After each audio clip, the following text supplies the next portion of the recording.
In Earth's second-largest forest, where 99% of sunlight never touches the soil, a pair of golden eyes opens amid the gloom. No noise. No trembling leaf. The form shifts among the enormous buttress roots, so gradually that even the breeze overlooks it.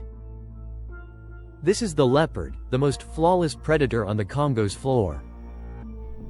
Where visibility barely exceeds 16 feet, swiftness loses all value. Only one factor determines who survives and who perishes. That belongs to you. Humidity stays near 100%.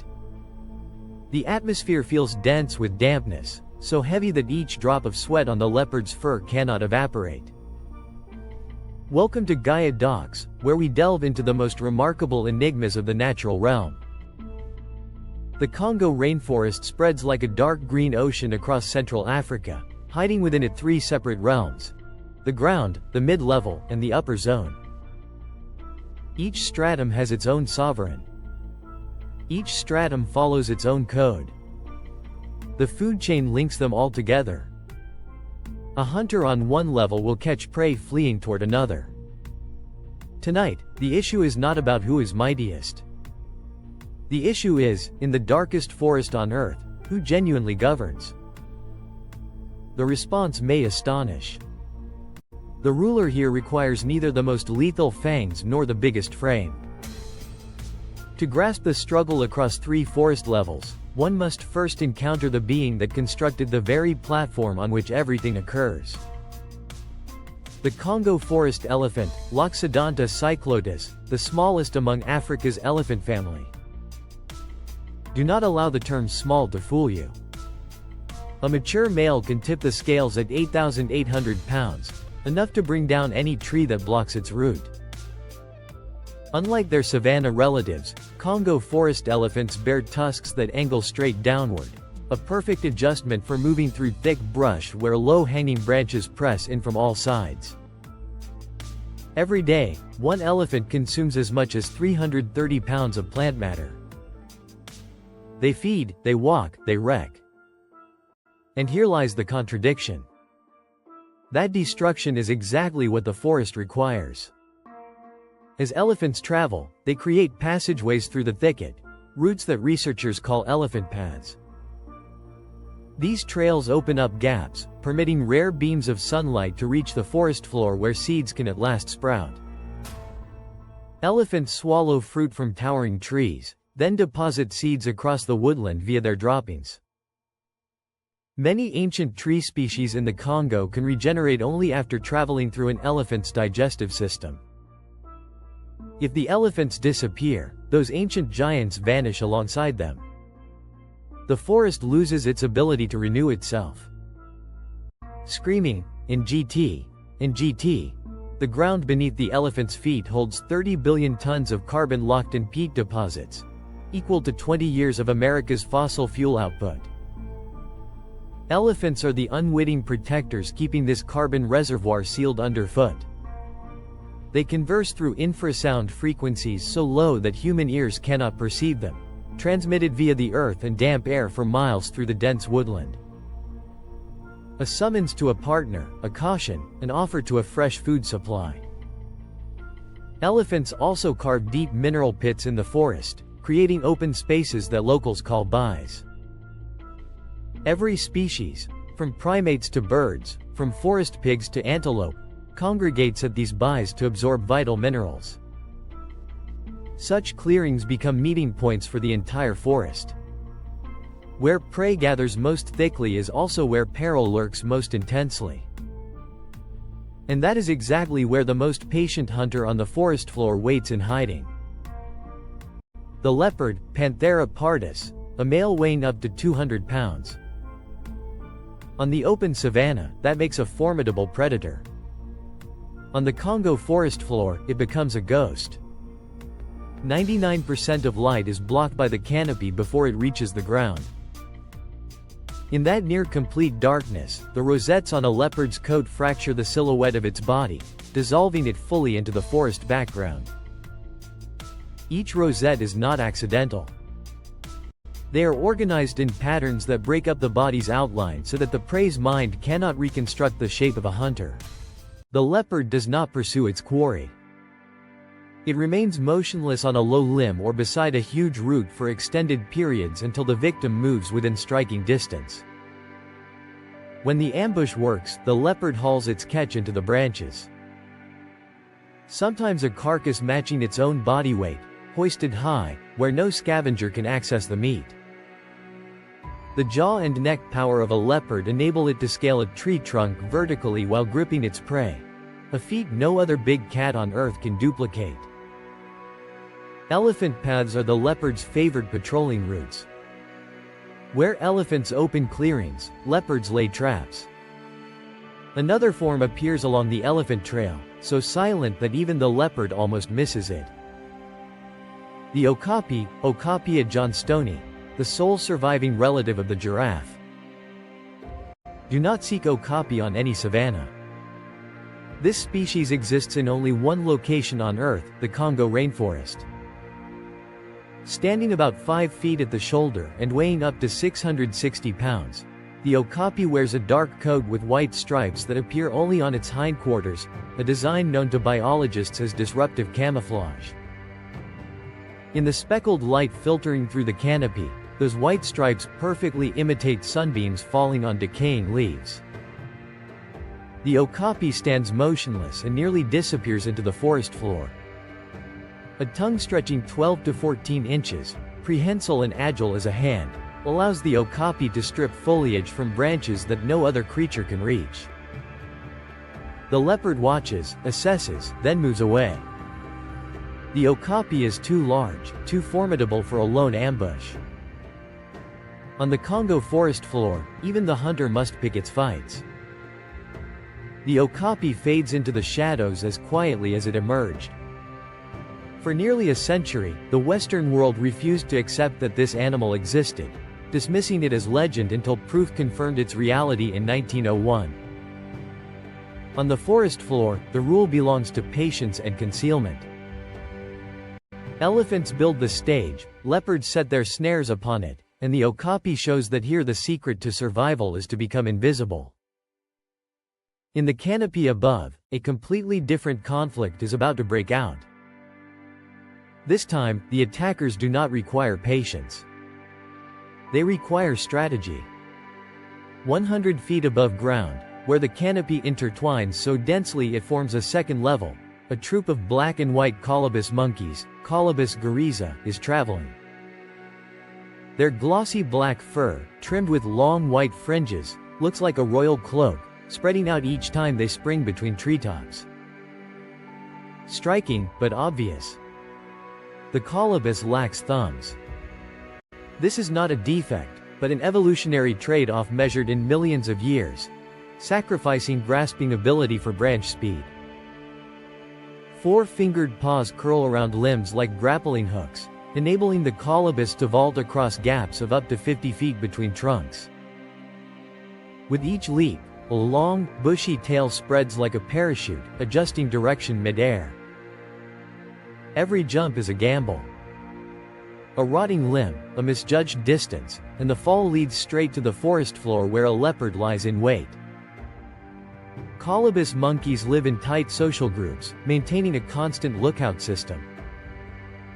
At least one individual always perches at the highest point keeping watch. When danger is spotted, the sentinel gives a sharp, short alarm cry. The whole troop in GT, music, in GT, instantly changes course, leaping toward the densest branches where predators struggle to follow.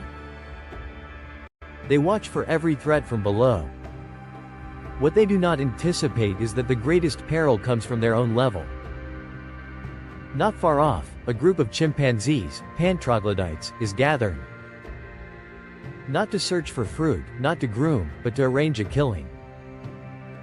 Chimpanzees are the only species besides humans that organize hunts using genuine military maneuvers. Today's quarry: red colobus monkeys. Before the hunt, an ominous quiet falls. The males cease playing, cease grooming. Their gazes lock onto a single point where the colobus troop feeds, unsuspecting. The hunt begins in silence. No vocal cues, no verbal commands. The hunt concludes not through sheer force, but through careful planning. Jane Goodall, the first to observe this behavior directly, called it warfare, not mere predation. Research in the Thai forest, Ivory Coast, shows that chimpanzees achieve a hunting success rate of up to 70% when coordinating as a team, far exceeding any big cat. Chimpanzee society runs on coalition politics, alliances, betrayals, power contests. The alpha male is not always the strongest, but nearly always the most skilled diplomat. Chimpanzees share meat with allies after a hunt, dispensing favors and penalties with accuracy, building loyalty for the next confrontation. For the colobus, descending to the forest floor means confronting the leopard. Staying in the canopy means facing an organized chimpanzee war party. One option remains: climbing higher, escaping to the uppermost canopy layer where branches thin and light starts to filter through. Up there, another pair of eyes stares downward, more patient than the leopard, more silent than the chimpanzees. The crowned eagle, Stephanoidis coronatus, one of the most powerful birds of prey in Africa. Weighing under 11 pounds, the crowned eagle has talons with a grip strong enough to hold quarry 4 times its own weight, up to 44 pounds. This is the only raptor in Africa that specializes in hunting primates as its main diet. Not occasionally, not as a supplement, as a calling.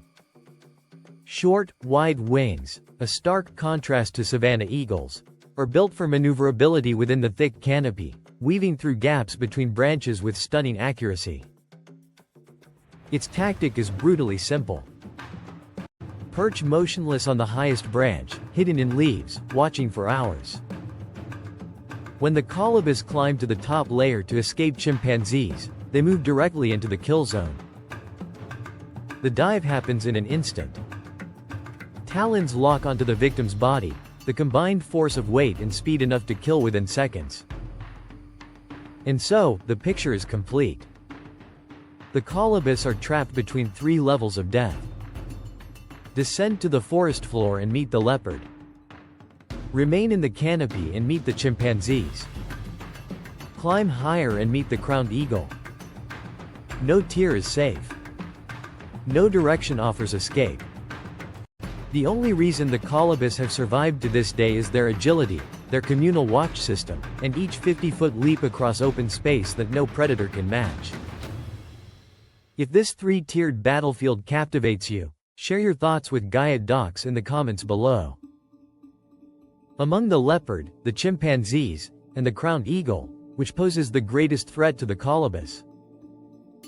The forest floor has its monarch. The canopy has its warriors. The sky has its assassin. Only one layer remains unmentioned, the water. At the lowest level of the Congo forest, beneath the black mud, a hunter has been waiting for weeks. It does not need eyes to detect its prey. The Congo River, the deepest river on the planet. This dark current is the final frontier that every creature in the forest must face. No species survives without drinking. No species drinks without endangering its life.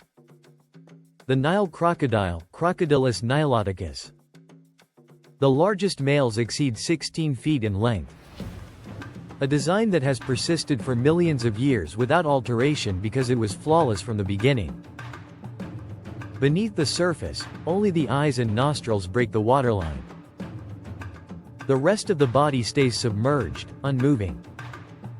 Blended with the black mud so completely that prey standing mere feet away notices nothing. The Nile crocodile does not hunt. It waits for days, for weeks, sometimes for months. If the leopard is the master of patience on the forest floor, then the Nile crocodile is the absolute embodiment of patience beneath the water. Its senses have been refined by evolution for a single purpose: Pressure-sensing organs distributed along the lower jaw detect ripples on the water's surface from dozens of feet away, even when its eyes see nothing. A forest elephant approaches the river's edge. 8,800 pounds of muscle, the undisputed sovereign of the forest floor. On land, no creature dares to challenge it. At the water's edge, everything changes. The elephant's trunk touches the river's surface. Ripples spread outward. 30 feet away, the crocodile's eyes rotate slowly, locking on. This time, the crocodile does not strike. The elephant is too large, even for a 16-foot crocodile. The patient hunter knows when to pick the moment and when to pick the target. It continues to wait. The next prey could be an antelope coming to drink at dusk, a chimpanzee crossing the river to claim new territory, or a young colobus that has fallen from a branch near the bank. All must come here. All know the danger. None know where the crocodile lies. That is the law of the river. What gives life also takes it. The boundary between living and dying is as thin as the surface of still water. When the strike comes, everything ends in less than a second. Jaws clamp shut with a crushing force among the mightiest in the animal kingdom, dragging prey beneath the surface in a single death roll. Millions of years of evolution have not altered this design because nature does not revise what is already perfect. Now, the portrait of Congo's death tears is complete. The forest floor. The leopard lies motionless in the darkness, waiting hours to deliver a single lethal pounce. Ambush. The canopy. Chimpanzees strategize, assign roles, and drive the colobus into a corridor of death. Tactics. The sky. The crowned eagle sits frozen on the highest branch, tracking every movement below. Surveillance. The water. The Nile crocodile waiting weeks without stirring. Absolute patience. 4 tiers. 4 forms of patience, all effective, all lethal. The answer to the opening question belongs to no single species. The ruler of the darkness is not the strongest, not the swiftest, but the one that knows how to wait for the precise moment. The Congo forest stood here long before humanity knew of its existence. The Congo Basin, the second largest tropical rainforest on the planet, is Earth's second lung. 30 billion tons of carbon lie locked in the peatland beneath the roots. If the forest falls, that carbon escapes, and the effects will reach far beyond Africa's borders. The forest elephant, the silent gardener that sustains this ecosystem, is being poached for its ivory. Its population has dropped by 60% in the past 2 decades. Without elephants, the forest loses its ability to spread seeds. Without new seeds, the forest ages and perishes. The carbon vault below begins to leak. The Congo forest teaches a lesson the modern world is forgetting: patience. Each forest layer is a lecture on the art of waiting, on the power of stillness in a world that never stops racing. Light may never reach the forest floor. Life still finds a way to blaze in the darkness as it has done for millions of years. The ruler of the darkness needs no light. It needs only patience. Thank you for joining Gaia Docs. The natural world still holds countless stories waiting to be told. If you have not yet subscribed, now is the perfect time.